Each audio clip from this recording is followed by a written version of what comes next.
सुनो, शादी से पहले मुझे इस कॉन्ट्रैक्ट पे साइन करवाना है। कैसा कॉन्ट्रैक्ट?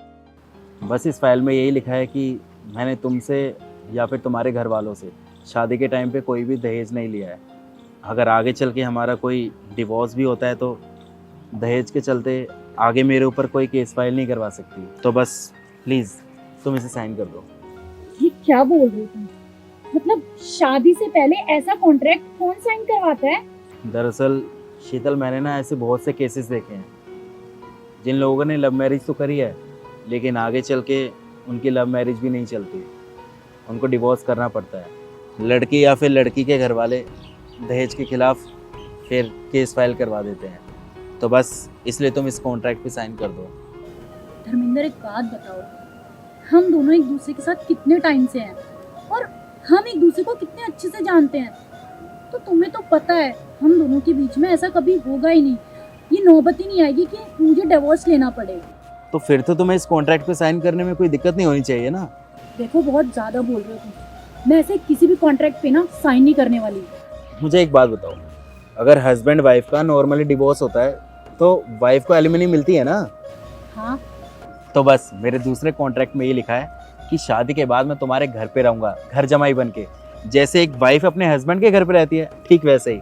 और हाँ, अगर आगे चल के हमारा कोई डिवोर्स भी होता है तो मैं तुम्हारे पापा की जितनी भी प्रॉपर्टी है ना, उसमें से 50% प्रॉपर्टी एज ए एलिमनी लूंगा। धर्मेंद्र, तुम्हारा दिमाग ठिकाने पे है कि नहीं है? तुम शादी कर रहे हो या फिर बिजनेस? अच्छा, मुझे एक बात बताओ, चलते हुए बिजनेस में अगर कोई तीसरा पार्टनर एंटर करता है तो लगे हुए कैपिटल में से अपना हिस्सा खरीदता है ना वो। तो वैसे ही मेरे तीसरे कॉन्ट्रैक्ट में ये लिखा है कि मेरे और मेरे पापा की एग्जिस्टिंग प्रॉपर्टी में से 50% शेयर तुम आज के रेट पे खरीद लो। मान लो अगर कल को हमारी लड़ाई होती है या फिर डिवोर्स होता है तो अपने 50% शेयर्स बेच के चली जाना। देखो धर्मेंद्र, तुम्हारी कोई भी बात ना मेरे दिमाग में नहीं घुस रही है। मुझे नहीं पता तुम क्या बकवास करे जा रहे हो। मुझे तो ऐसा लग रहा है ये शादी नहीं, कोई मजाक हो रहा है। यार शीतल, मैं मजाक नहीं कर रहा हूँ। मेरे पापा ने इतनी मेहनत से मुझे पढ़ाया लिखाया, इस काबिल बनाया कि मैं उनका बिजनेस चला रहा हूँ और मैं अपने पापा के बिजनेस को आगे बढ़ाने में उनकी हेल्प कर रहा हूँ। तुम ही सोचो, मेरी एक छोटी सी गलती की वजह से मेरे पापा की 50% प्रॉपर्टी कोई लड़की लेके चली जाए तो उन्हें कैसा लगेगा। देखो धर्मेंद्र, ये हमारा हक है और यही तो कानून है।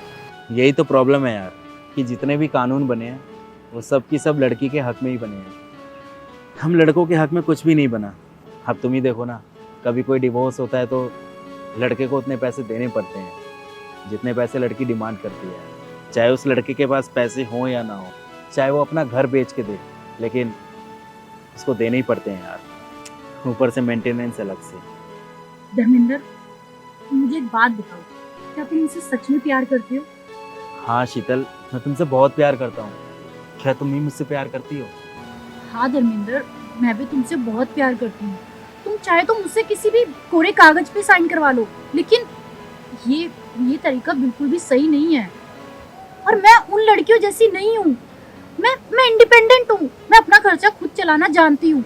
और मान लो कल को कुछ ऐसा होता भी है तो मैं तुम्हें कुछ नहीं बोलूंगी, मैं चुपचाप तुम्हें छोड़ दूंगी।